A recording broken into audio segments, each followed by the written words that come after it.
अस्सलाम वालेकुम व्यूअर्स, मैं हूं Shakir Solanki. Viewers, chief justice of Pakistan Umar Ata Bandial और उनके हम ख्याल दो जजेस के हुक्म पर एपीसी बुलाना और सियासी जमातों के दरमियान मुज़ाकरात अभी भी एक सवालिया निशान बना हुआ है कि मुज़ाकरात होंगे नहीं होंगे। 26 तारीख को चीफ जस्टिस ने और उनके हम ख्याल साथी जजेस ने मोहलत दी है 26 तारीख तक कि 26 तक आप मुज़ाकरात करें, आपस में सर जोड़ कर बैठें, 27 को हमें रिपोर्ट दें। तो मौलाना फजल रहमान ने तो क्लियर कह दिया हुआ है, पीटीआई के साथ बैठने से इनकार कर दिया हुआ है। लेकिन मौलाना के अलावा बिलावल भुट्टो जरदारी ने भी रिजर्वेशन शो किए हैं कि गन पॉइंट पर मुज़ाकरात नहीं हो सकते, इत्तेफाक राय नहीं हो सकता। बिलावल ने तो सेनेट में जो मुज़ाकरात पीटीआई के साथ हो रहे होते हैं उनमें भी इत्तेफाक राय के हवाले से मुश्किलात का जिक्र किया है कि हम पार्लियामेंट के अंदर इत्तेफाक राय नहीं कर पा रहे। पीटीआई के साथ मुज़ाकरात के मामले पर हम जो इत्तेहादी जमातें हैं वो आपस में एक पेज पर नहीं हो सकते। अभी तक मुश्किलात का सामना है हमें, तो अदालती हुक्म जो है उस पर हम इत्तेफाक राय कैसे कर सकते हैं, गन पॉइंट पे इत्तेफाक राय कैसे कर सकते हैं। तो अब सिराजुल हक साहब जो हैं जमात इस्लामी के अमीर, वो कोशिश तो कर रहे हैं कि मुज़ाकरात हों, सियासी जमातों को इकट्ठा करें, ऑल पार्टीज कॉन्फ्रेंस बुलाएं। लेकिन सिराजुल हक साहब खुद भी अभी तक तज़ब्ज़ुब के शिकार हैं, कंफ्यूज्ड हैं और वो भी अभी कॉन्फिडेंट नज़र नहीं आ रहे कि इत्तेफाक होगा भी या नहीं होगा। तमाम सियासी जमातों को, उनके कायदीन को एक मेज़ पर इकट्ठा कर पाएंगे नहीं कर पाएंगे। उन्होंने पहले कहा था कि जी मेरी कोशिश है कि वज़ीर आज़म मियाँ शहबाज शरीफ और इमरान खान दोनों शरीक हों, ऑल पार्टीज कॉन्फ्रेंस में एक मेज़ पर बैठें।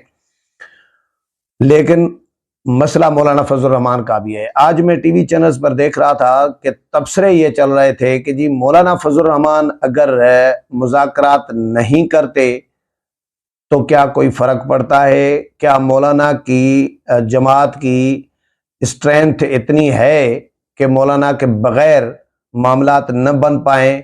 ये सवालात डिस्कस कर रहे थे, तजिया निगारों से पूछा जा रहा था।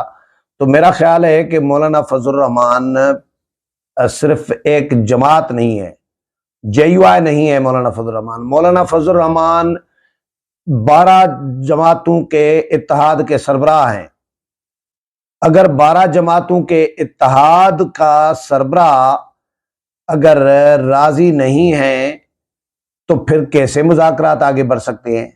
और जहां तक मैं जानता हूं, जहां तक मेरी इतला है कि मियां नवाज शरीफ भी मौलाना फजल रहमान के साथ ऑन बोर्ड हैं और बहुत से मामलात पर मियां नवाज शरीफ का मौक़िफ़ वही होता है, हमने देखा है, जो मौलाना फजल रहमान का होता है, और जो मौलाना फजल रहमान का मौक़िफ़ वही होता है जो मियां नवाज शरीफ का होता है। अभी मुज़ाकरात के लिए मियां साहब ने कोई लबकुशाई तो नहीं की क्योंकि मियां साहब उम्रे पे गए हुए थे, लेकिन मियां साहब ने पार्टी को इतना कहा है कि अगर तमाम जमातें मुत्तफ़िक हो जाती हैं, मौलाना फजल रहमान की जमात, पीपल्स पार्टी, पख्तूनख्वा मिल्ली अवामी पार्टी, बाकी जो इत्तेहाद में जमातें हैं पीडीएम के अंदर, ये तमाम की तमाम जमातें अगर मुत्तफ़िक हो जाती हैं तो फिर मियां साहब को भी कोई एतराज़ नहीं होगा। राना सनाउल्लाह के पास और सरदार अयाज सादिक के पास जब नवीद कमर, यूसुफ रज़ा गिलानी और कमर ज़मान कायरा आए थे मुज़ाकरात करने के लिए, तो मीडिया टॉक भी की थी, तो मैं मौजूद था वहां पे। नून लीग के राना सनाउल्लाह ने मीडिया टॉक की और वजीर दाखिला ने, और उन्होंने ये बात क्लियर कही कि हम भी चाह रहे हैं कि मुज़ाकरात हो, और ये हम समझ रहे हैं कि मुज़ाकरात ही तमाम मसाइल का वाहिद हल है। लेकिन मुज़ाकरात के हवाले से हमें रिजर्वेशन ज़रूर है कि भाई जिस बंदे के साथ आप मुज़ाकरात करने जा रहे हैं या करना चाहते हैं वो मुज़ाकरात में कितने संजीदा है। वही रिजर्वेशन जो मौलाना फजल रहमान के हैं। मौलाना तो कहते हैं कि भाई मैं पीटीआई को सियासी जमात नहीं समझ रहा, इमरान खान को सियासतदान नहीं समझ रहा, उनको पाकिस्तानी सियासत का गैर ज़रूरी उनसर समझ रहा हूँ, लेकिन नून लीग ज़रा थोड़ा सा होला हाथ इसमें रख रही है। नून लीग इतना ज़रूर कह रही है, मौलाना के साथ एग्री कर रही है कि भाई इमरान खान नॉन सीरियस आदमी है।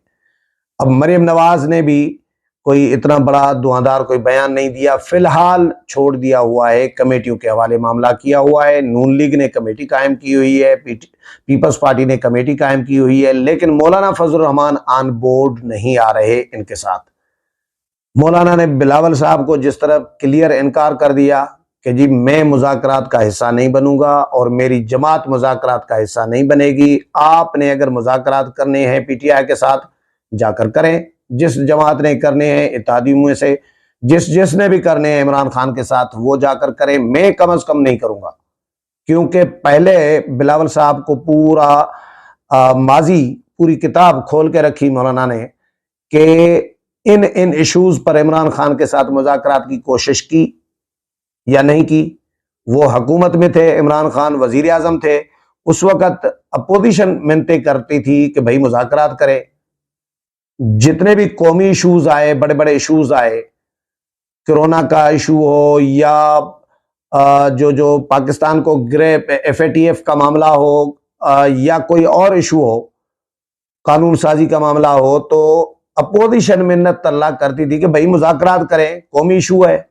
लेकिन इमरान खान मुज़ाकरात नहीं करते थे, और कभी मुज़ाकरात शुरू भी किए तो एक दो राउंड मुज़ाकरात करके भाग जाते थे और इल्जामात लगा के गालम गलोच करके, गालम गलोच ही है ना इल्जामात लगाना, बेबुनियाद इल्जामात लगाना कि जी ये NRO मांग रहे हैं हमसे, ये मुज़ाकरात नहीं करना चाह रहे, ये जरदारी के मुकदमात ख़त्म कराना चाह रहे हैं, ये नवाज शरीफ के मुकदमात ख़त्म कराना चाह रहे हैं, ये करना चाह रहे हैं, फ़ायदा लेना चाह रहे हैं, इसलिए हम NRO नहीं देंगे, इनको फ़ायदा नहीं देंगे, ये इल्ज़ामात लगा के भाग जाते थे। तो मुज़ाकरात में PTI, मौलाना ये समझ रहे हैं कि PTI न मुज़ाकरात करना चाहती है, न मुज़ाकरात में संजीदा है। PTI मुल्क में अफरा तफरी, खून खराबा और इंतशार फैलाना चाह रही है। PTI गंद करना चाह रही है कि मुल्क की सियासत में इंतशार फैले, गंद हो, खून खराबा हो।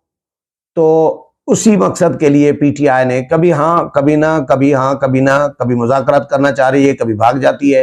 तो इसलिए मौलाना कह रहे हैं कि भाई टाइम वेस्ट मत करो, इमरान खान पे इतना फोकस करने की जरूरत नहीं है। जजेस को भी कहा है, चीफ जस्टिस को भी कहा है और हम ख्याल साथियों को कि भाई आप इनको क्यों कौमी धारा में इन्वॉल्व करना चाह रहे हैं। हम तो इनको गैर जरूरी उनसर समझ रहे हैं पाकिस्तानी सियासत का, आप इनको फोकस करके अहमियत देना चाह रहे हैं।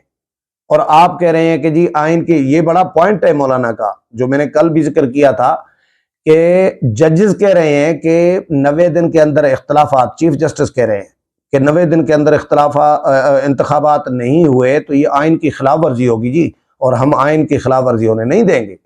लेकिन उसी वक्त ही चीफ जस्टिस साहब कह रहे हैं कि हाँ अगर इमरान खान से बात करो, अगर इमरान खान से बात करो, अगर इमरान खान राजी हो जाते हैं 90 दिन से आगे तो फिर हमें कोई इतराज नहीं है। यानी इमरान खान राजी हो तो आइन की वायोलेशन हो, इमरान खान राजी नहीं है तो आइन की खिलाफ वर्जी नहीं होने देंगे। ये कैसा इंसाफ है चीफ जस्टिस साहब।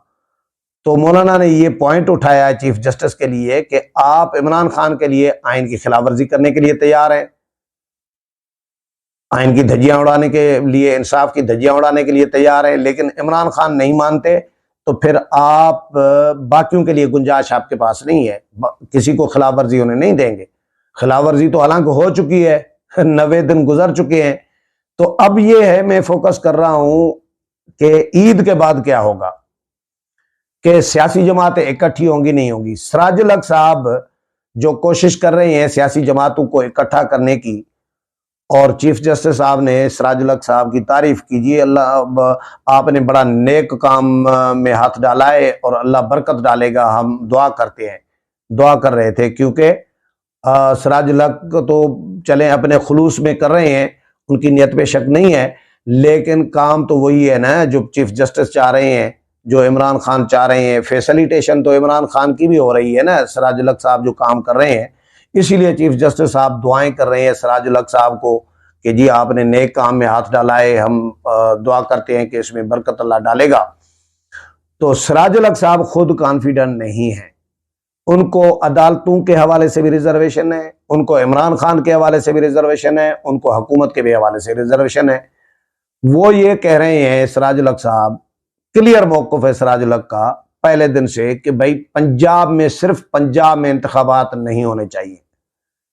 और ये अल्फाज हैं सिराजुल हक के भी कि पंजाब में इंतखाबात, सिर्फ पंजाब में इंतखाबात अगर कराए जाएंगे तो खून खराबा का खदशा है, अफरा तफरी होगी, खून खराबा होगा, अमन अमान खराब होगा।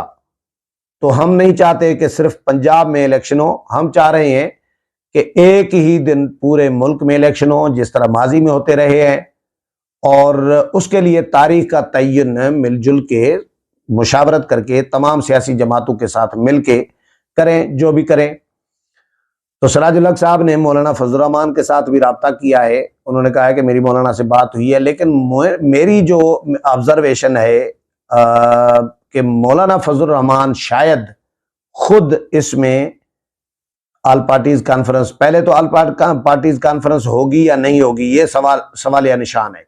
अगर होती भी है, फर्ज करें कुछ जमातें आती भी हैं, पीटीआई भी आ जाए, पीपल्स पार्टी भी आ जाए, लेकिन मौलाना फजलुर रहमान शायद खुद इसमें, अगर पीटीआई आती है तो मौलाना फजलुर रहमान खुद शायद इसमें शरीक न हो सकता है नुमाइंदगी के लिए किसी को भेज दें जेयूआई के किसी रहनुमा को, लेकिन मौलाना फजलुर रहमान इस अमल का हिस्सा नहीं बनेंगे जिस अमल में इमरान खान इन्वॉल्व होंगे। इमरान खान को जहां पे बिठाया जाएगा, जिस टेबल पर और जिस मेज पर मुज़ाकरात किए जाएंगे इमरान खान के साथ, उसमें मौलाना फजलुर रहमान शरीक नहीं होंगे। और मौलाना फजलुर रहमान शरीक नहीं होंगे तो फिर उन मुज़ाकरात की क्रेडिबिलिटी क्या होगी, ये सवालिया निशान है मेरे लिए। कि जिस तरह तजिए कर रहे थे टीवी चैनल्स पर कि मौलाना के बगैर मुज़ाकरात अगर होते हैं तो उनकी क्या अफादियत होगी, मौलाना कितना मैटर कर रहे हैं, कितने नहीं मैटर कर रहे हैं। लेकिन मैंने जिस तरह बताया कि मौलाना सिर्फ जेयूआई नहीं है, एक जमात का नाम नहीं है। मौलाना फजलुर रहमान इत्तेहाद के सरबराह हैं 12 जमातों के, और 12 जमातों के इत्तेहाद के सरबराह ही अगर आउट हो मुज़ाकरात से, वो ही न माने, वही एग्री न करें, तो बाकी जमातें कैसे एग्री कर सकती हैं? नवाज शरीफ कैसे एग्री कर सकते हैं? पीपल्स पार्टी की थोड़ी सी कहानी पीडीएम से अलग है। पीपल्स पार्टी तो चाह रही है मुज़ाकरात हो, पीपल्स पार्टी ने कमेटी भी कायम की है, पीपल्स पार्टी ने सारी सियासी जमातों के साथ मुज़ाकरात भी किए हैं, राब्ते भी किए हैं, मुलाकातें भी की हैं, लेकिन बाकी जमातों की कहानी कुछ और है। और छोटी जमातें तो छोटी जमातें पहले ही पीटीआई के साथ मुज़ाकरात की हामी नहीं रही, वो पहले भी मुखालफत करती रही हैं, और नून लीग भी मुखालिफ रही है, मियां नवाज शरीफ भी मुखालिफ रहे हैं, मरियम नवाज भी मुखालिफ रही हैं, शहबाज शरीफ साहब भी मुखालिफ रहे हैं, सारी जमातें मुखालिफ रही हैं, मौलाना फजलुर रहमान भी मुखालिफ रहे हैं। पीपल्स पार्टी के इस कोशिश की वजह से ना कि सुप्रीम कोर्ट के चीफ जस्टिस के हुक्म पर, चीफ जस्टिस के हुक्म ने तो समझे सियासी जमातों के जख्मों पर नमक पाशी की है। वो तो कह रहे हैं कि भाई ये क्या बात हुई, चीफ जस्टिस कैसे हुक्म कर सकते हैं, वो पंचायत कैसे लगा सकते हैं, वो अदालत है तो पंचायत कैसे लग सकती है, अदालत लगा सकती है। ये मौलाना ने, पीपल्स पार्टी ने, बिलावल ने रिजर्वेशन शो की है, यानी चीफ जस्टिस के अहकामात से उल्टा नुकसान ही हो रहा है, फायदा तो नहीं हो रहा। तो अगर मिलना है, अगर बैठना है, अगर मुज़ाकरात करने हैं तो सियासी जमातों ने आपस में मुशावरत करने हैं। चीफ जस्टिस अगर चले 26 का टाइम दिया है, 27 को रिपोर्ट पेश होगी, तो उसके बाद क्या होता है? अगर मुज़ाकरात नहीं होते और मुज़ाकरात होते हैं और नतीजा खेज नहीं होते, चीफ जस्टिस को इतनी जल्दी है कि चीफ जस्टिस कह रहे थे कि जी ये ईद के बाद नहीं, आज ही मुज़ाकरात शुरू कर दिए जाएं। जैसे इमरान खान भी इधर इस्लामाबाद में बैठे जमान पार्क से 1 मिनट में चुटकी बजाएं तो इधर पहुंच जाएंगे, और मौलाना फजलुर रहमान डेरा इस्माइल खान से चुटकी में इधर पहुंच जाएंगे, और जरदारी साहब कराची से चुटकी में इस्लामाबाद पहुंचाएंगे। चीफ जस्टिस साहब इस तरह हुक्म कर रहे थे कि जी अभी जो अभी मुज़ाकरात शुरू किए जाए, आज ही मुज़ाकरात शुरू किए जाए। चीफ जस्टिस को इतनी जल्दी है, वो सब समझ रहे हैं कि क्यों जल्दी है। तो अब चीफ जस्टिस साहब ने टाइम दिया है कि जी 26 को ही मुज़ाकरात करें। 26 को मुज़ाकरात होंगे तो क्या मुज़ाकरात एक ही दिन में कामयाब होते हैं या मुज़ाकरात का एक ही दिन में नतीजा आता है? चीफ जस्टिस साहब, पहले तो हमने इस तरह अमूमन नहीं देखा कि एक ही दिन में, एक ही निशिस्त में, जिस तरह आप एक ही समात में केस निपटा रहे हैं, अब हुकूमत के वकला को सुने बगैर चुटकी में चीफ जस्टिस तो कर रहे हैं 1.5 घंटे 2 घंटे में केस का फैसला, एक ही समात में, दूसरी समात ही नहीं रख रहे, नोटिस ही जारी नहीं कर रहे, हुकूमती वकला को नहीं सुन रहे। चीफ जस्टिस शायद इधर भी सियासत में भी इस तरह चाह रहे हैं कि भाई कोई आए ना आए, कुछ फाइनल करके मुझे रिपोर्ट दे दो।